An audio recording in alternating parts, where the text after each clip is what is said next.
My name is Emma, and I want to share my story. It's a story about love, mistakes, and hope. I was a quiet child. I didn't talk much and didn't have many friends. My parents were very strict. They didn't allow me to play, make friends, or have any hobbies. I stayed at home all day. I wanted to play with other kids, but my parents always said, stay inside. I didn't go to kindergarten. When I started school, I was scared. I asked myself, how will I talk to the other kids? But after some time, I made a few friends. Still, I stayed quiet at school. I kept telling myself, be quiet. Stay safe.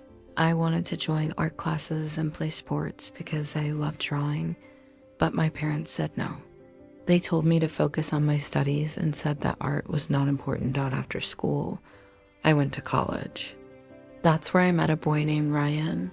He was tall and funny. He made me laugh and said, you are so beautiful. I felt special when I was with him. We talked for hours. He told me, you are my best friend. I wanted to finish my studies and get a good job. But Ryan didn't support that. He said, why do you need a degree? You can just marry me. I was only 18 years old and I was in love. I thought Ryan would take care of me. Then he asked me to marry him. He said, let's start a family.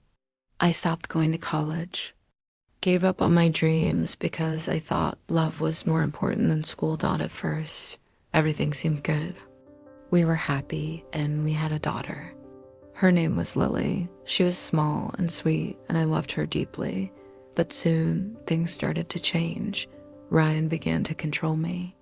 He told me, you can't wear those clothes. He didn't like my tattoos or my short hair. He said, change your style. I stopped meeting my friends because Ryan said, you don't need them. Stay home with Lily. Ryan started coming home late.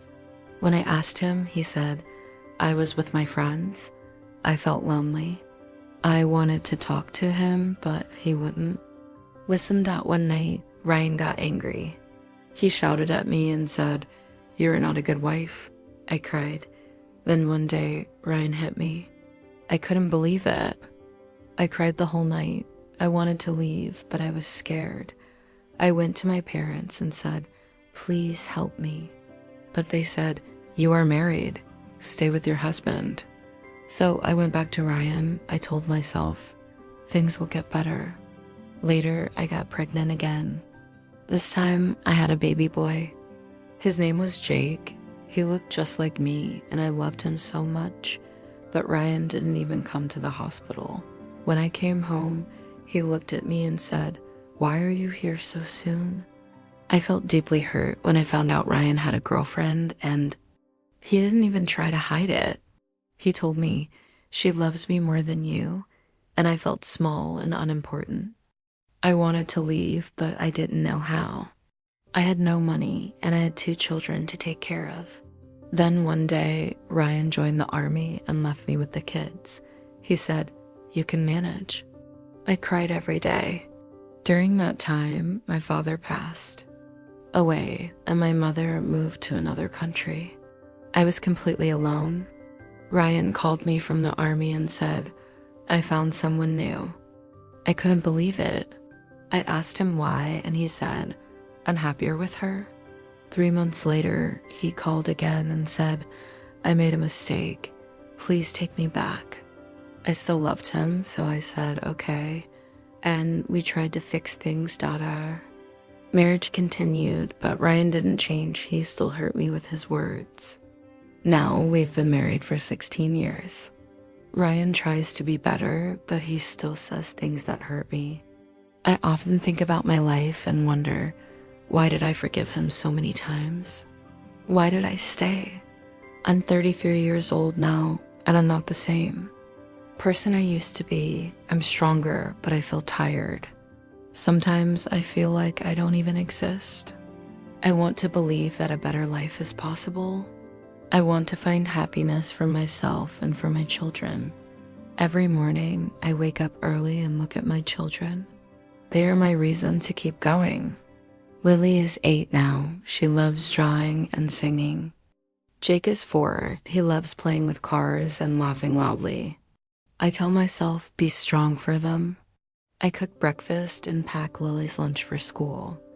Jake stays home with me. But some days are really hard. I feel tired. I feel sad.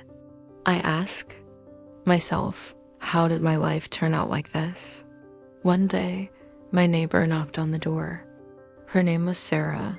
She smiled and said, "Hi, Emma. Do you want to come over tea?" I wanted to say no. I was scared Ryan would get angry, but I went anyway. I needed someone to talk to. Sarah told me, ... quotes, "You are not alone.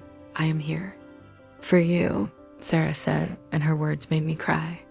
For the first time in a long while, I didn't feel completely alone. Sarah gave me an idea. She said, "Why don't you start working from home?" I thought about it.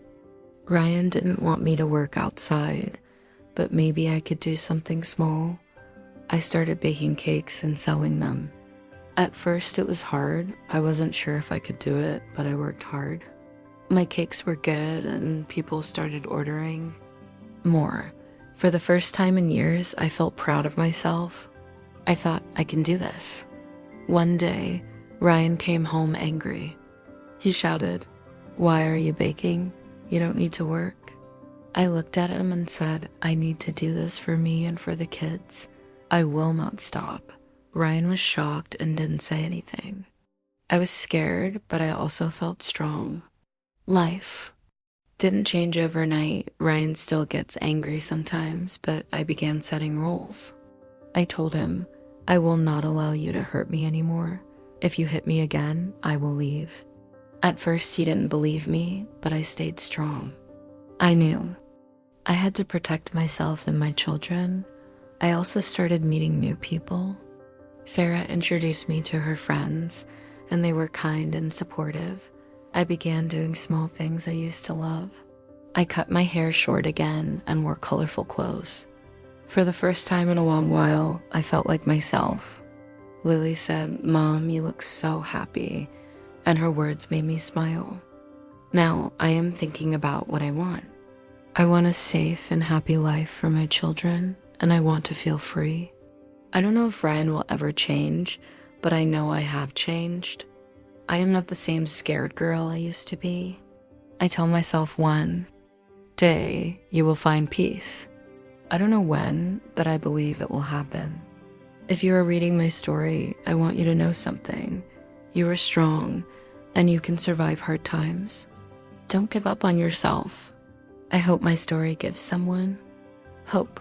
If you enjoyed it, please like, subscribe, and share.